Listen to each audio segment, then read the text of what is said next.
दोस्तों, भारत और कनाडा के बीच एक नई विवाद शुरू हो गई है, जहां भारत से कनाडा को विवाद करना एक बड़ी मुसीबत खड़ा कर दिया है। वही कनाडा को भारत से पंगा लेना महंगा पड़ चुका है, जिसे कनाडा को भुगतना नामुमकिन हो गया है। दरअसल कनाडा के प्रधानमंत्री जस्टिन ट्रूडो से भारत की तरक्की देखी नहीं गई। शायद इसलिए कनाडा के प्राइम मिनिस्टर पिछले साल से ही भारत पर झूठे आरोप लगाकर भारत को फंसाने की कोशिश कर रहे थे। लेकिन अब खबर निकलकर आ रही है कि भारत ने इन्हें इनके जाल में उल्टा ही लटका दिया है और उनके ऊपर से सारा विश्वास खत्म करने के साथ ही भारत ने 6 टॉप कनाडा डिप्लोमेट्स को भारत वापस बुला लिया है, जिससे दोनों देशों के बीच विवाद इतना बढ़ गया है कि कनाडा के साथ भारत का रिश्ता टूटने की कगार पर पहुंच गया है। और यह कनाडा के प्रधानमंत्री के लिए इतनी बड़ी चौंकाने वाली खबर है कि उनकी सांसें थम गई हैं, जिससे वह इधर उधर भटककर नए रास्ते की तलाश कर रहे हैं। पूरी अपडेट क्या है इस वीडियो में समझते हैं, लेकिन आगे बढ़ने से पहले इस वीडियो को एक लाइक करके चैनल को भी सब्सक्राइब जरूर कर लीजिएगा, क्योंकि ये आपके लिए तो 1 सेकंड का काम है, लेकिन इससे हमारी काफी बड़ी मदद होती है। दरअसल कनाडा के प्रधानमंत्री की कुछ चांद गलतियों के कारण भारत और कनाडा की जो रिलेशन है वह एकदम निचले स्तर पर चले गए हैं और दोनों देशों के बीच एक बहुत बड़ा विवाद खड़ा हो गया है।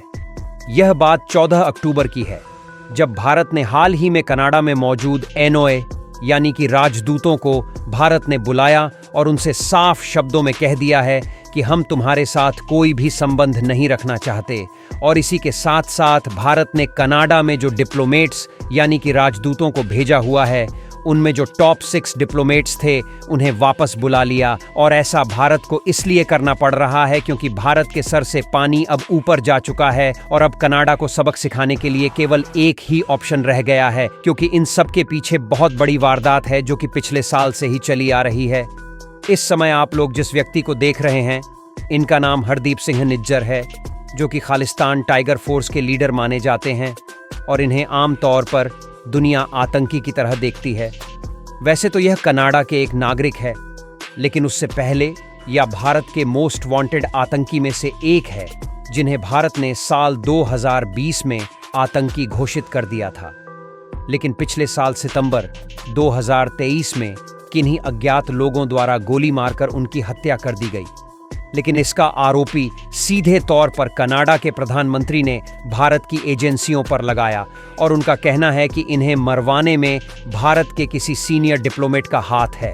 हालांकि इन्हें मरवाने में भारत ने ऐसा कुछ भी नहीं किया था, इसलिए भारत ने इसे स्वीकारने से और उनकी बात मानने से मना कर दिया। और भारत ने यह भी कहा कि अगर फिर भी तुम्हें लगता है कि हमने ऐसा किया है तो इसका कोई सबूत दिखाओ, तभी हम इस बात पर एग्री करेंगे। लेकिन कनाडा के पास इसका कोई भी प्रूफ नहीं मिला।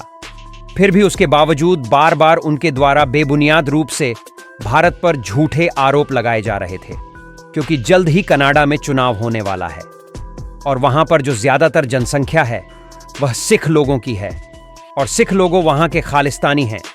लेकिन जब से खालिस्तान के लीडर की हत्या हुई है, तब से ज्यादातर जनसंख्या Canadian prime minister Justin Trudeau के खिलाफ है। ऐसे में यह चुनाव ना हार जाए, इसलिए यह खालिस्तानी समर्थक को अपने सपोर्ट में करने के लिए भारत के खिलाफ इस हद तक उतर चुके हैं कि कोई मुद्दा न मिलने के कारण भी भारत पर भी बेबुनियाद और झूठे आरोप लगाए जा रहे हैं। और इतना ही नहीं, बल्कि इसी बीच इन्होंने भारत का नाम लेकर एक बहुत बड़ा झूठ बोला है। और यह झूठ इतना बड़ा था कि इन्हें प्रधानमंत्री ऑफिस से धक्के मारकर बाहर निकालने के लिए खुद कनाडा के सांसद एक साथ उतर आए और भारत ने इस बीच इनको 440 वोल्ट का झटका देने की कोई कसर नहीं छोड़ी है। दरअसल इन्होंने एक प्रेस कॉन्फ्रेंस के जरिए यह बात सामने रखी कि हाल ही में उनकी मुलाकात लाओस में भारत के प्रधानमंत्री मोदी से हुई थी, जहां पर इन्होंने खालिस्तान वाले मुद्दे पर भारत के प्रधानमंत्री से बातचीत की। लेकिन भारत ने इस बयान को सीधा रिजेक्ट कर दिया और साफ तरीके से बताया कि लाओस में कोई भी इस तरीके की मुलाकात जस्टिन ट्रूडो के साथ नहीं हुई है। यानी कि इन्हीं बातों से अंदाजा लगाया जा सकता है कि इनका दिमाग किस तरीके से फेल हो चुका है और उनके द्वारा भारत को लेकर एक नहीं बल्कि आने को झूठ बोले जा रहे हैं। और आपको बता दें कि जब भी भारत से जुड़ी इस तरीके की कोई भी जियोपॉलिटिक्स आती है तो उसमें वेस्टर्न मीडिया का भी झूठ बोलना शुरू हो जाता है और उनकी तरफ से भारत को फालतू में बदनाम करने की कोशिश की जाती है। और हम वॉशिंगटन की रिपोर्ट में साफ साफ देख पाएंगे कि यहाँ पर खबर को उल्टा घुमाया गया है और बताया जा रहा है कि कनाडा सरकार ने आर्डर दिया है भारत की 6 हाई कमीशन डिप्लोमेट्स को वापस जाने के लिए, जबकि ऐसा कुछ भी नहीं है और भारत ने ही खुद वापस बुलाया है। हालांकि वेस्टर्न मीडिया का तो काम ही है कि भारत की मजाक उड़ाना ताकि भारत को बदनाम किया जा सके, लेकिन बातों पर ध्यान देने का कोई मतलब नहीं है। फिलहाल दोनों देशों के बीच रिलेशन बिगड़ने से यह बात सिर्फ यही तक सीमित नहीं रहने वाली, बल्कि यह बात दोनों देशों के बीच व्यापारिक संबंध पर भी पहुंच सकती है। और अगर व्यापार संबंध पर इसका असर पड़ा तो इसका असर न सिर्फ भारत और कनाडा पर पड़ेगा, बल्कि इससे दुनिया की सप्लाई डिस्टर्ब हो जाएगी। क्योंकि देखा जाए तो दोनों देशों के बीच हर साल लगभग $8 बिलियन से भी ज्यादा का बायलैटरल ट्रेड होता है और पिछले साल तो केवल $8.3 बिलियन था, लेकिन इस साल यह बढ़कर $8.4 बिलियन पर पहुंच चुका था। यानी कि दोनों देशों के बीच ट्रेड साल दर साल बढ़ रहा था। लेकिन अब खबर निकलकर आना शुरू हो चुकी है कि इस व्यापार की रिश्ते पर भी एक बड़ा सवाल खड़ा होने लगा है। अगर कनाडा से भारत में इंपोर्ट को देखा जाए तो हम लोग कनाडा से लगभग $4.5 अरब के प्रोडक्ट खरीदते हैं, जिसमें प्रमुख रूप से कृषि उत्पादन जैसे कि दाल और कुछ अन्य फूड प्रोडक्ट के साथ साथ पेट्रोलियम भी खरीदते हैं। लेकिन यह ऐसी चीज है जिसे खरीदने के लिए हमारे पास केवल कनाडा ही एक ऑप्शन नहीं है, बल्कि और भी देश मल्टीपल ऑप्शन के तौर पर मौजूद हैं। यानी कि हमारी जरूरतें पूरा हो ही जाएगी, लेकिन इससे मोटा मोटा $4.5 मिलियन का हर साल कनाडा का नुकसान होगा।